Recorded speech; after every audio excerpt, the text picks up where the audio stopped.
Bonjour à tous, ravi de vous retrouver pour l'émission du vendredi matin, vendredi 13 juin. Ici, malheureusement, ça s'est pas passé comme on voulait dans cette nuit. Il y a beaucoup de choses à voir. L'agenda va être très chargé aujourd'hui. Vous allez voir qu'il y a des choses particulièrement intéressantes. Restez bien jusqu'au bout parce qu'il y a des informations qui peuvent vraiment driver ce week-end vos manières de vous positionner sur les tokens à la baisse comme à la vente.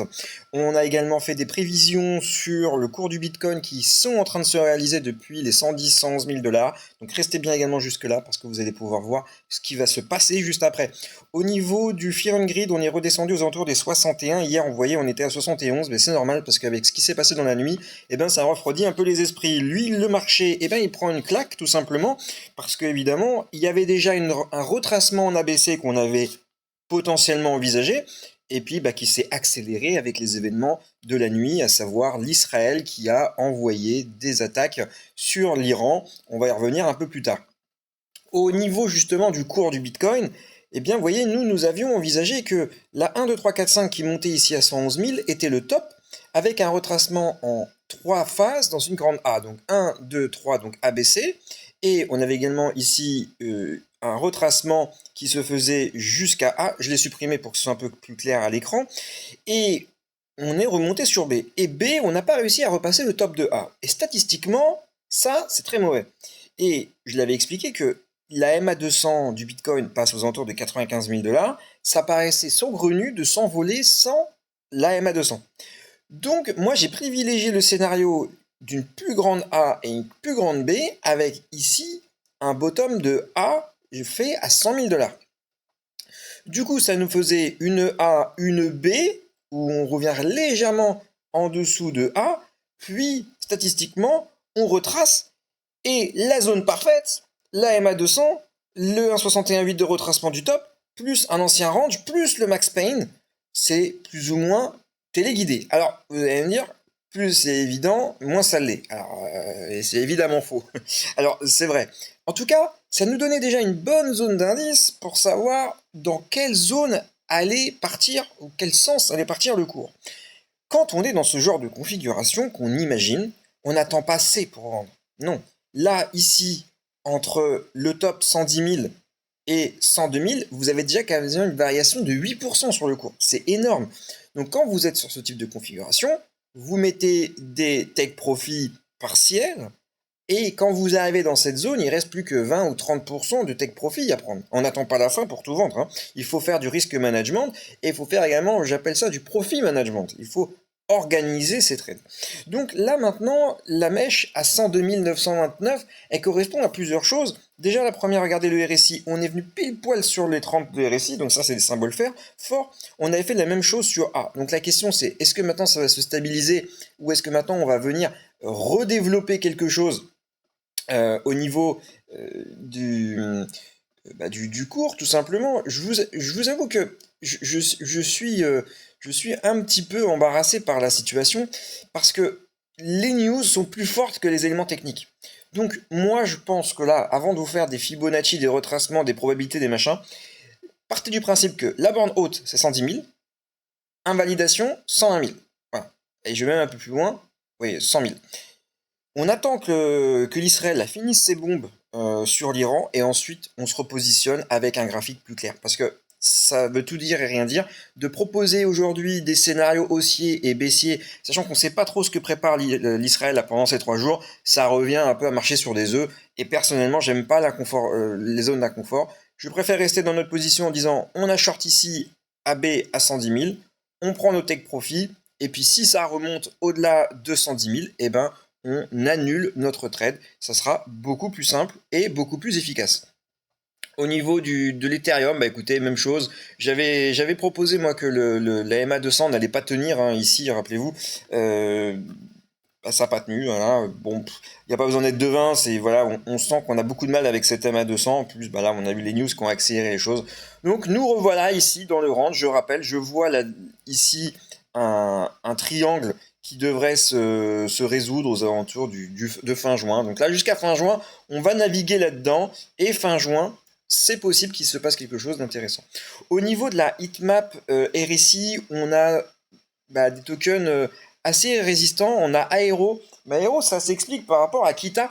Hein, vous savez, la fameuse crypto qui a fait des promesses d'accélération énorme de TPS par seconde. Eh ben, ça s'est passé, ça s'est même bien passé, puisque ils ont fait plus de 10 millions de transactions par seconde sur Kita. Et comme Aero est actuellement le premier exchange pour ce token, le token a flambé.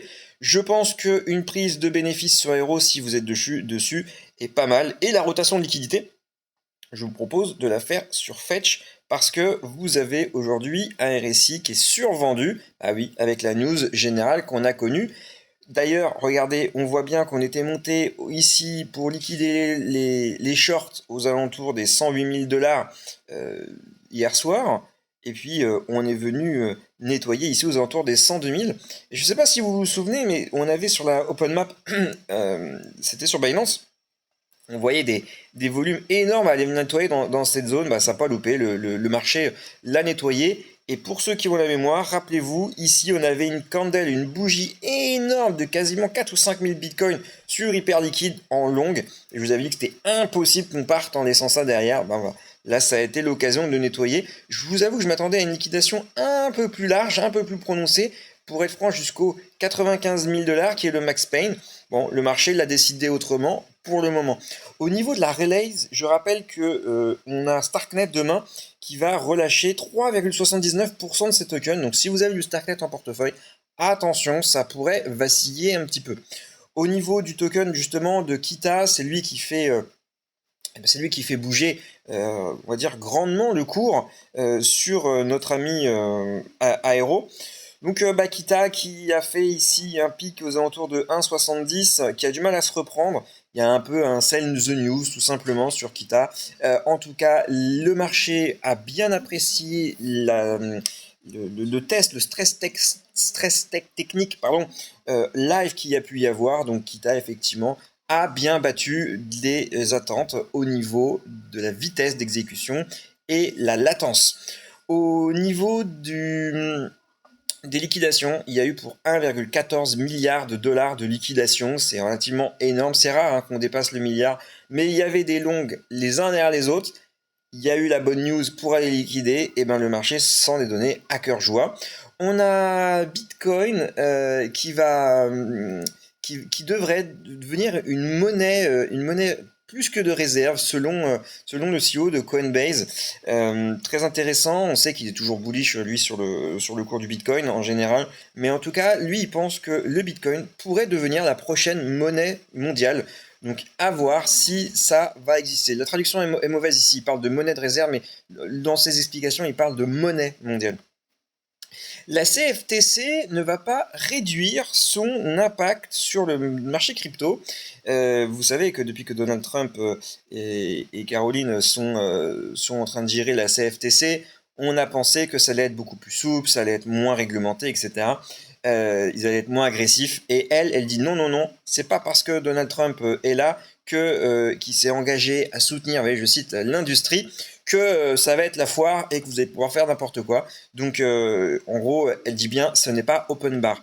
Au niveau de... Alors, ouais, je vous l'avais montré hier, je vous la remonte, c'est pas grave. Très intéressant. Chainlink qui s'associe avec JP Morgan et Hondo Finance qui continue de travailler sur les RWA. Donc, si vous êtes sur Hondo Finance, bah écoutez, ils sont dans les petits papiers de JP Morgan, donc c'est plutôt pas mal. Et Chainlink qui est toujours en train de construire. Donc globalement, c'est règlement de trésorerie interchain, c'est faire donc vraiment tokeniser les actifs et les paiements entre eh bien, le monde réel et la blockchain. Au Brésil, on a une taxe qui va arriver sur les produits d'investissement, notamment en crypto. On en a déjà parlé rapidement, donc je repasse. Voilà, donc elle va être fixée à 17,5. Il va y avoir un abattement jusqu'à 63 000 dollars. GameStop qui annonce finalement relever ses objectifs à 2,25 milliards de dollars pour, pour investir en Bitcoin. Initialement, c'était plafonné à 1,75 et ils ont relevé de 1,5 milliard le plafond de Bitcoin qu'ils vont investir.